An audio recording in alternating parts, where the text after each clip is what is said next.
Hello, Omnidogs and Omni Kittens. Welcome to Ultimate Spider Days with my friend Chat Omnidog. How's it going, Chat? Good. We're on to volume 7 of the Ultimate Spider-Man universe, Irresponsible. Irresponsible. Okay. Issues 40 through 45. Okay. For those of you reading the hardcover, it is hardcover 4. First half, right? First half. Yeah. Is this your first? We kind of talked about Ultimate experience before, but have you read any of the Ultimate X-Men? Have you seen any of the character designs and stuff? So this is your first. So this, the latter half of this book has the X-Men in it. Well, the first part, I mean, Irresponsible had X-Men stuff in it. That's what I'm talking about. Yeah, these first. Yeah. So I see. Yeah, the latter part of this run. Yeah. Had X-Men in it. Yeah. And I had never seen them. So what'd you think overall of this one? So far I still really like this. What I'm reading. I really like this book. I mean, again, just we both totally agreed. The last 2 trade paperbacks were dumpster fire garbage. Should be removed from your collection. I thought we both agreed. I don't know. I can't remember. It's been so long. I can't remember that. No. I had some. That was the Venom, and I didn't really love the Eddie Brock take. I didn't like the take of what Venom was in this world. And the one before that, I can't remember there was the guy acting like Spider-Man, and then he happened to be in Atlantic City and killed Gwen Stacy's dad, who happened to be there. Yeah, you're right. Those weren't the greatest stories. Yeah. But and again, I think when we're piecing this together, it's not great, or I can't say what was really, but I just liked it a lot more. I got back to more. First of all, Mary Jane and spoiler got back together. I like them together. I don't like them apart. So they get back together. Here they are back together. Yes, we'll show her in her house and show the next page. Is that the next page where they kiss? Oh. Or is it... Yeah, wait, I better highlight myself for this. Yes, the big makeout. Yeah, and we're just begging for that shirt to creep up, right? Come on, Pete, don't do me like that. But epic makeout. But the beginning of this, they go to a party. Gwen Stacy's still living with Peter and his aunt, and they go to a party. And then this is my real problem with this book. Look, this is Mary Jane's big entrance. That's Mary Jane in the black, with black hair and the black mini skirt. That's her entering the party. But you would never. I had no idea until luckily the next page. Well, it's like the bottom of the next page. Gwen Stacy comments about that being Mary Jane. Otherwise, I would have no clue. I mean, I wouldn't have recognized her. And again, I think that's not great. I don't know whose fault that is, artist or writer, but this should have been. I don't know. Like I said, so this big 1-page splash page had no real effect on me because I was like, some girl. And again, every girl in this comic book has a half a shirt. I don't know if there's a shortage of cotton or something, but when they go to school, they have half a shirt. They go to parties. My wife happened to look at this book last night, and she said, "Why does every girl look like a hooker?" And I go, and she just said, and then she closed and she goes, "I hate this book." Oh, she just by looking at it, yeah. She's like, "I hate the artist," and she said, it is true. They go to high school and they're wearing crop tops, and it is a little. And this is how the new X-Men dress. Yeah, so they're not wearing much either. Exactly. That's Jean Grey, Kitty Pryde in the middle, and Storm. Yeah. Again, there's the shortage of clothing. They can't. Shortage of fabric in this world. That's funny that your wife hated the book because of the shortage of clothing. Yeah, and just the girls look like hookers. So at the party, so this is the other thing. The big reveal at the party is there's this new bad guy named, or would you call him a bad guy? He's an intriguing character. We don't know. He's obviously super important in the Marvel world because you don't read. It's almost like Wolverine. You don't ever read a comic book without Geldof being part of the tagline. He's super big. He blew up. I thought it was like Bob Geldof from the Boomtown Rat. Exactly. That's the only Geldof I've ever heard. But yeah, so he's at the party and he's a high school kid blowing up cars and he looks like one of the Gibbs brothers from the Bee Gees. Bee Gees, yeah. Dated reference, I get. Yeah, we are dating ourselves. So he's randomly blowing up cars. Cops come. They all go. This is the inciting incident that brings Peter and Mary Jane back together. The group have to take a bus to back home to get away from the cops. And then Mary Jane, Gwen Stacy, and Mary Jane gives Peter Parker this letter, which you should all freeze and read. It's very sweet. She loves him. And then of course he is any red-blooded American boy would do. He read the letter, ran over to her house, and then they make out. And then the next issue is we have Peter Parker back at school. I did like these opening. First of all, this is the first splash page. There's maybe 3 to 4 splash pages, drawings that take over both pages. Because I kind of was keeping track of that. I was like, Mark Bagley, this just must not do those, but he did a couple in this issue, maybe 3. Anyway, this one is not super effective because it's just Geldof rules on a locker. But there's a lot of interior thoughts about Peter, which I thought were well done because they kind of ping pong around. He's worried about this Geldof guy and his superpowers, but he's also thinking about Mary Jane, and it's just well done. And then remind me, Jess, you can take it off me. I know I look good, but also through this issue, Flash Thompson's trying to talk to Peter. Yeah. That never ends, right? Yeah. So it's kind of this weird. Flash Thompson's really trying to earnestly talk to Peter. Peter blows him off because he's been done wrong many, many times by him, and so, but you do weirdly kind of start feeling bad for Flash Thompson because then Mary Jane kind of piles on too, and you're like, oh, man, I know he's a dick, but man, you guys gotta. I'm gonna keep reading this tonight because I want to see exactly that. I want to see what's on Flash's mind. Yeah, again, this is playing out more like the OC or like a high school TV show where it's like, this is, as a reader, you keep that back in your mind. That's going to be something coming up. But it's never answered in this. So the other running gag in this is that Peter doesn't have a costume anymore. To be fair, I can't remember exactly what happened to his last one, maybe with Venom. And so he doesn't have a costume. So Mary Jane has kind of made a half of one for him. And so through the whole issue, he's just wearing a shirt basically and a mask and gloves, and then just khaki pants. Right. He looks ridiculous. So it's pretty funny. He just doesn't have a real car. All right. So Geldof's at a different high school. He's blowing up more cars because that's his thing. He loves blowing up cars. Peter Parker swings over to the other high school to check it out, and they have a confrontation. It turns out this guy isn't so bad. He's an immigrant. He's an orphan.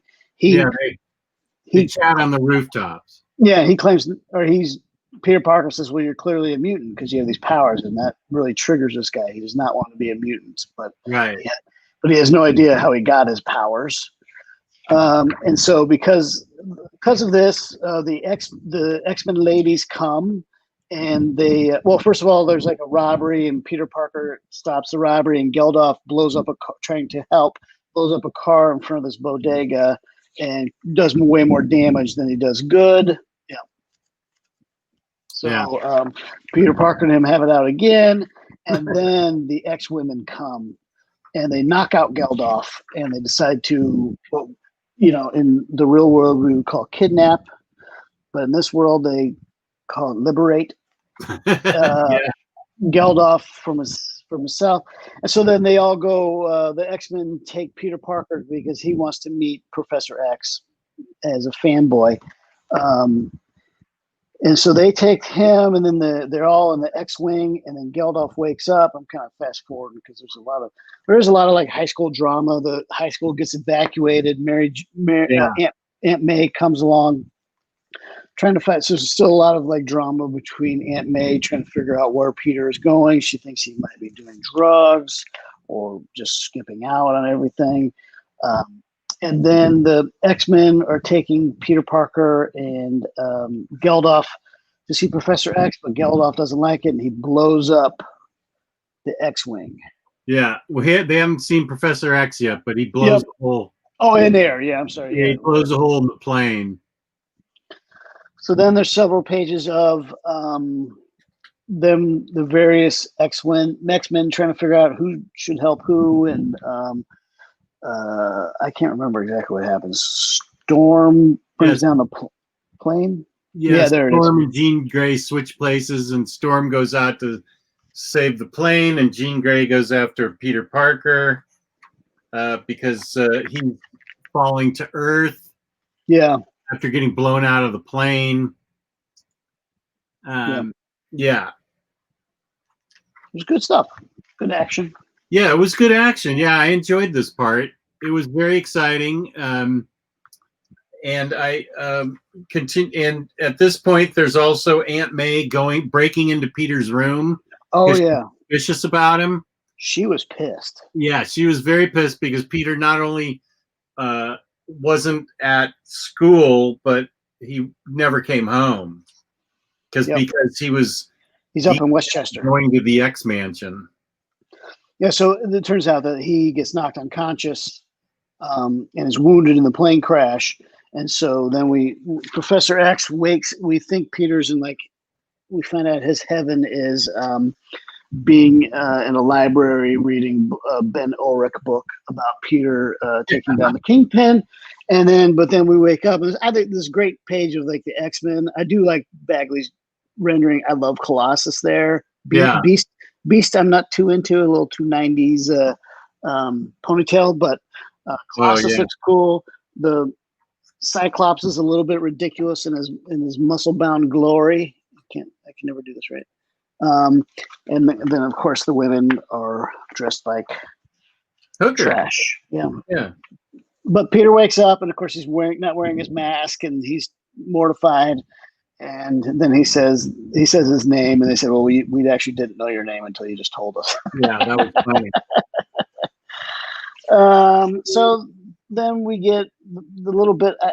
To be honest, there's some science mumbo jumbo about Geldof actually being between a mutant and a human. His mother's placenta was messed with. He was in Latveria, and they messed with his mother's placenta while he was in the womb and gave him powers, but then they abandoned him.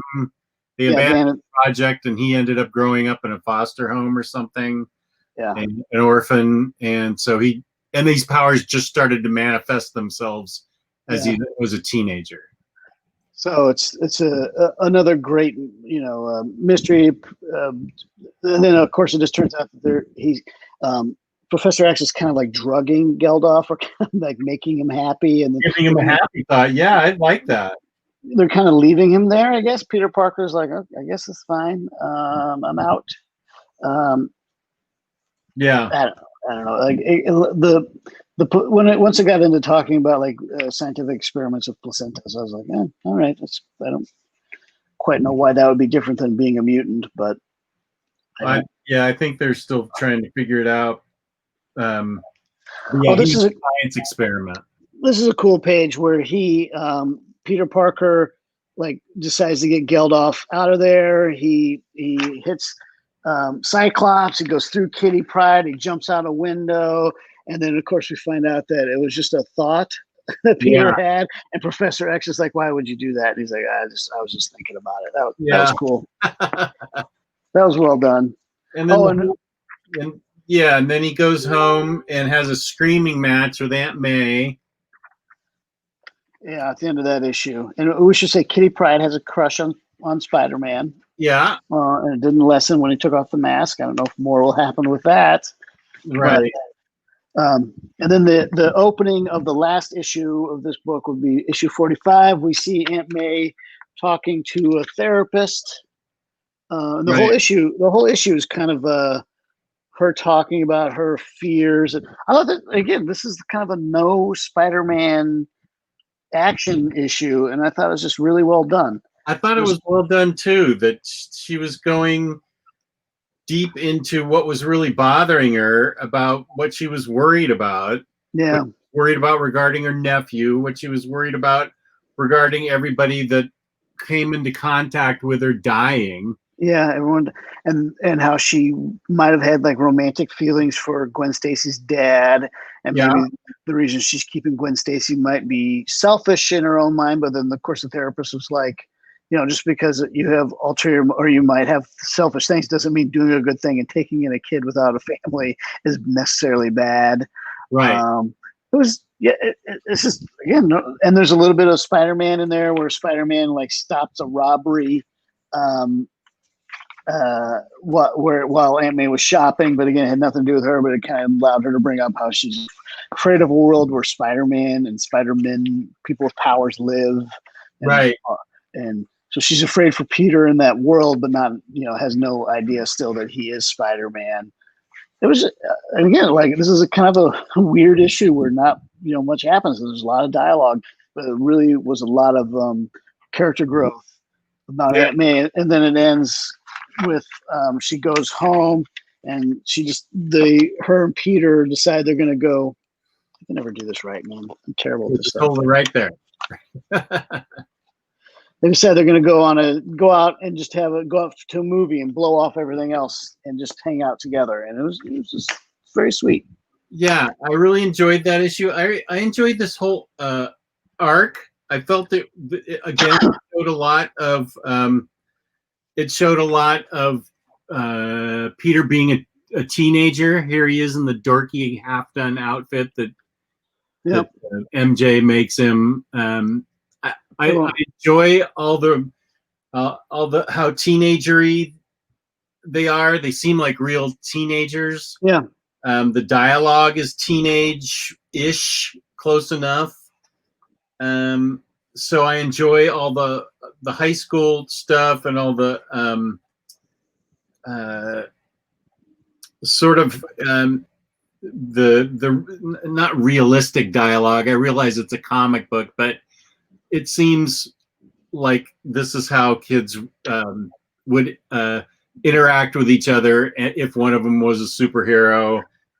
Yeah, and identity secret. And I definitely think like his internal monologues of Peter's are really good too. Like they ping pong around. They're quippy, but not, I don't know, like cringy, and they're just and again, he uses he uses dialogue and internal monologues as a real way to build character, like better than a lot of comic book writers. I mean, I just think again, we're 45 issues in, like it's, some's better than others, but it's all pretty good. And it's like moving along on a track, and it's growing and, changing. I don't know. It's just been as a whole, I've enjoyed it probably more than I thought I would even. I didn't know what to expect because I just really had never known anything about it, and it's taken everything in such a different direction than what I grew up with, that I really enjoy it a lot. I like all the different directions. I still feel like having Gwen Stacy living with Peter and her being so ever present is kind of odd. It just doesn't feel right, but I'm going to go with it just because I'm not going to ding him points for that. I mean, she's around and she's part of the deal, so it's okay with me. Yeah, you're right. That's weird. And like the ever presence of like keeping the secret away from her and Aunt May seems pretty, especially when if we counted like how many people actually know that Peter Parker is Spider-Man in this Ultimate universe, it would be dozens at this point, like it's just like, so the fact that, I mean, even Eddie Brock knows, and he told him like right away. And I don't know, it's just like, it just seems unrealistic that Mary Jane is the only one who knows. But you're right. I mean, it's weird to have Gwen Stacy be there. And I guess he's trying to just keep her in the mix, I guess. I don't know. But I like how Aunt May explained what her motive was bringing in Gwen Stacy into the house to make herself. Yeah, that was cool. Yeah, to make herself feel better. And so it makes sense. Especially in the therapy session where she explained why she took Gwen in. So I really like the art, and I really like the story. Yeah. Now, I will say there's an awful lot of the girls have this sort of Cupid doll eyes. Yeah. Where, they've got these bubbly battle angel Alita eyes kind of popping out. But that's okay. They're pretty and fun, and they're comic book characters. Yeah, I would say on a whole, Mark Bagley is not a good selling point for me, or not a selling point, but like he's not like I don't hate it. I like his Spider-Man, and I like the action pretty well, but like the faces and some of the character designs I'm just not down with, not down with, but just like I don't love it. But right, and this is like 20 years old at this point. Yeah, right? yeah. So he's grown as an artist now. I'm sure he's much better. So this was probably a pretty good first or first-ish effort for him. Well, was he on the New Warriors or Thunderbolts? Thunderbolts, I think. He did the Thunderbolts for a long time. No idea. Let me call Omar. No. But David Codd. Yeah, he has done a lot, or did a lot of stuff. No, I mean, And again, saying he's an attraction is not right, but some of his drawing of women, and you said the other time about how they kind of stand. Everyone kind of stands with their backs like crazily arched, and men and women. But it is what it is.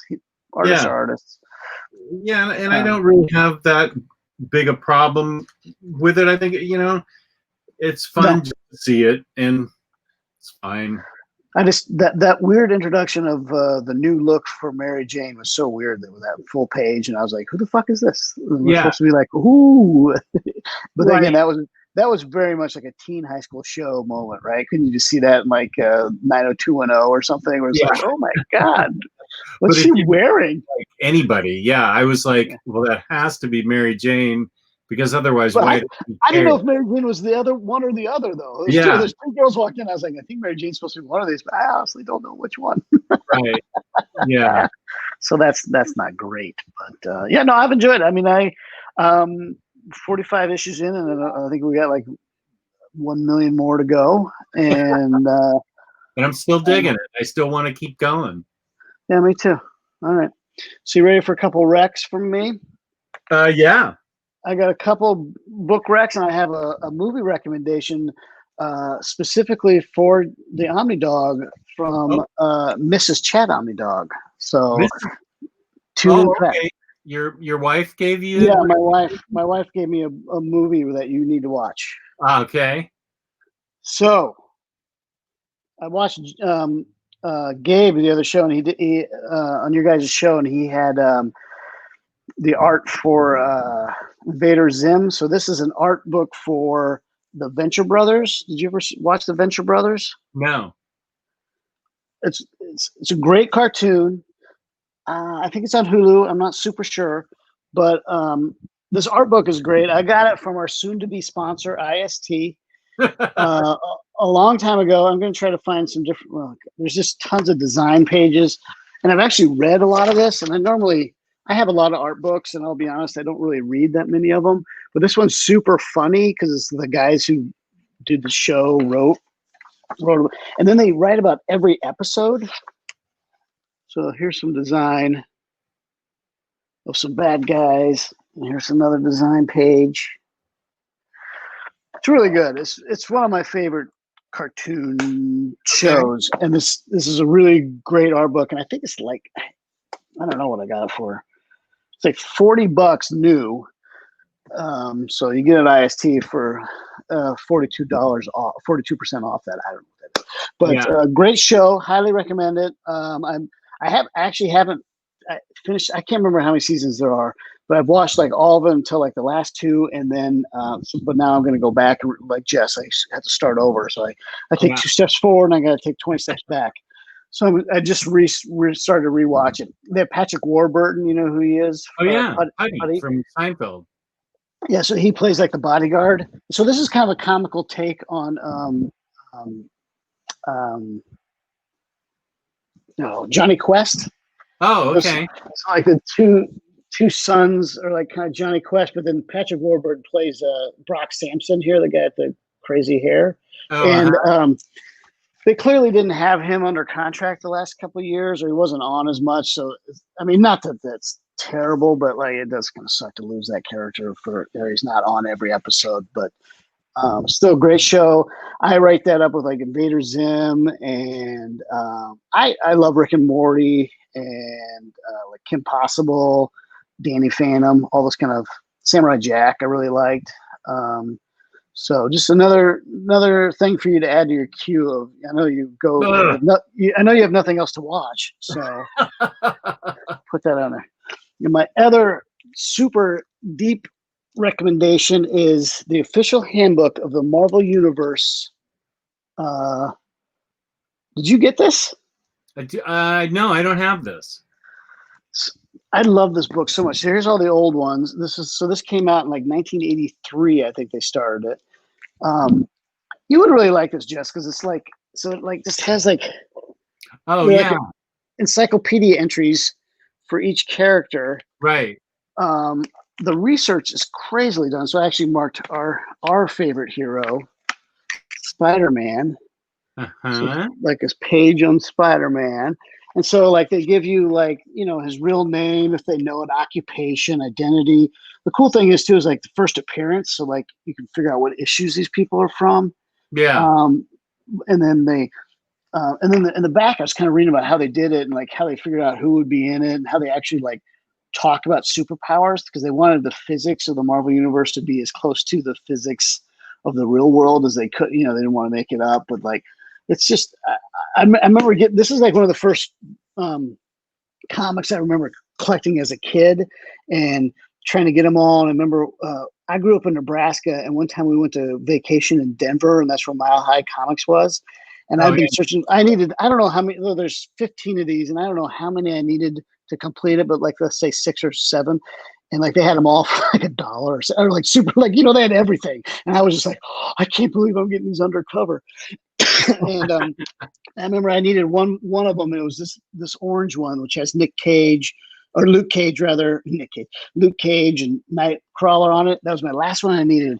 And my dad took my brother and I camping, and I hated camping more than life itself. But he took us camping in this weird panhandle lake in Nebraska, and we stopped to get gas. And this is pre-comic book store, so I remember when I first bought my comic books, I had to go to the hospital, and I bought them at the hospital gift shop. That's where only place I could find comic books in Kearney, Nebraska. And so every time we'd go to like a gas station or anywhere that sold magazines, I would always look for the comic books. And so that I went this weird random truck stop on I-80. I went to all of them and looked at it, and it had that one official handbook of the Marvel Universe with Nightcrawler on it that I needed for like 2 years. And it was like 2 years old. It had like a chunk out of it. It wasn't like a perfect condition, but as a collector, it was like one of those magical moments where you're just like, I was never had been so excited in my life to have. So I still have all these in floppies. And the reason I'm excited about this is they did, I think maybe a few years later, they did the updated version of it. And Omar just announced that they're going to do the omnibus of the updated version, which is just like this, but more characters, more in depth. They're super fun, and I like randomly I keep a bookmark and I'm reading like everyone. I just read about Aquarius. Do you remember that guy? No one does because he's terrible. Aquarius? No. Yeah, here, I'll show you. You'll love the design. I can't wait to see it. Oh, Aquarian.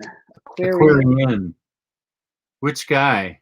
This guy. That's Ant-Man. There's Aquarian. Aquarian. Okay. He's like Jesus, but different. Yeah. So like this guy's first appearance was in Fear number 17. I don't know. Okay. I never read about him, but like there's back when Shadowcat was called Ariel. So cool. So fun. You'll love it. Highly recommend it to all Marvel readers. collectors everywhere and people that want to have fun and enjoy themselves. All right. Cool. All right. And here, I gotta look up this movie. Oh, okay. Just something from your wife? Yeah. So the missus is a big horror fan, and she used to do it. She said she might even dust off the cobwebs and come back and do a special episode of A Walk in the Woods at Midnight with you about this movie. Oh. No promises, but I bet you we can make it happen. But it's called Relic, and it's directed by a woman named Natalie Erica James. It's her first movie. Okay. You have to pay for it. It's like $8. You know me and wasting money on movies. Oh, we got in a big fight over it. Let's just say there were some tears, lots of tears and yelling, and then finally Jenny said, "Quit being a pussy and quit crying. I'm buying this movie." And so she did. So you can get it on Amazon or I think Apple too. You can, but you have to buy it. It's like $8. But she loved it. She was genuinely like, "Oh, this is a really good movie." And I heard about it from somewhere. I don't know where. So I told her about it. But Relic, 2020. Check it out. So it's new? Brand new. Like instead of going to theaters, I think it went straight to streaming. Okay. Yeah, I'd love to see her again and do another show. It stars Natalie Mortimer. Did you ever watch 30 Rock? Yeah. Do you remember when Jack marries this British woman with the hollow bones? You remember that's the actress. Oh, okay. You'll totally recognize her when you see it, but because I was like, she looks so familiar. And Jane's like, "Oh, she's from 30 Rock," and I was like, "Oh, I love 30 Rock." Yeah. So check it out. Okay. Yeah. What's the scuttlebutt? I heard that because do you have, how many followers do we have now? 4,000, 5,000? I just hit 5,000 a couple weeks ago. So I heard you're gonna get everyone together. I don't know that I can get everyone together on one episode. I may break them into 2 episodes. No, because then it's like you gotta pick your favorites. Now I know I'm your favorite, but like, what is Tyler and Taylor? They're gonna fight about who gets to be with me. It's gonna be tough. Maybe I'll just do it with your wife. I knew it. As soon as I brought her up, I knew I'd be shuffled off to the second team. Okay. Maybe I'll do the episode with everybody then. Yeah, man. Well, we can just at the very least congratulate you on your success. Well, I don't want it to be that. I'd like it to be like a live question and answer thing where people can ask everybody questions and stuff. Oh, that would be good too. That would be good too. Okay. Good. We'll talk about that. Yeah, I'll be around. I'm around. I can do it. Okay, dude. Good. All right. So next week we're reading. Yeah. What are we reading? Cats and Kings, Volume 8. Oh, am I seeing Black Cat? Yeah, it looks like Black Cat. Oh, and I think this is Elektra. That's Elektra. That's right? Elektra? Yeah. Oh, yeah. There she's got her katanas or whatever those things are. Size or whatever. So that's issues 47 through 53. All right. Wait a minute. Mine goes to 45. I wonder if I'm missing issue 46. Maybe it's not included. Or maybe they just messed up. Let's see. 40 through 45 and 47 through 53. So 46 is not included. I wonder what happened in issue 46. Yeah, I don't know. But I don't have it either. Are you watching any of this NBA restart? No, I am not. It's good. I'm not watching any sports at all. I love sports, and I'm not getting sucked into anything because we're going to get about a third of the way through everything, and everybody's going to get COVID, and everything's going to get canceled, and the football season is going to get canceled, and my heart's going to break. I think football will not happen, but I think the NBA is going to be able to follow through. That'd be interesting. I know baseball. I just don't think it's going to happen. Baseball shit the bed. I mean, they just didn't. You just can't have guys flying to city, I guess. I think that's Well, the problem with baseball and football even more. But like the coaches, staff, players is just for one team, you get up to over 100 people, right? You know, NBA, there's like 11 guys on a team. You can limit the staff. You know, so it's like NBA kind of makes sense because you can literally make that amount of people stay in one place. You know, but man, these other expansions of these bigger teams, you know, it's just or these leagues with more players on a team. It's just you can't make them all go to. You can't make an NFL season like being like Las Vegas with every team and every player. You know, the NBA is in a unique situation where they're basically almost at the end of the season. They didn't have to take every team, and then they're playing 8 games. I don't know why exactly, because I'm sure it's about money and contractual. And then they're going to go to the playoffs, and so then they'll be able to keep that many people there at one time. It's been, and it's also been really good basketball. I'm not a super.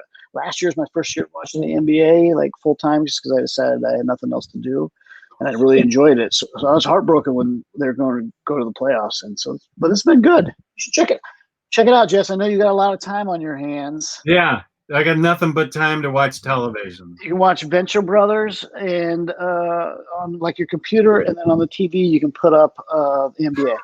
I'm no millennial. I can't do all that stuff.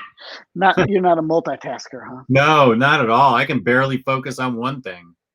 Yeah, me too. That's fair. All right. Well, we'll sign off, and we'll see you all next week. Good. Thanks, everybody, for watching, and we'll see you on the next episode. Cats and Kings. Peace and love. Peace and love.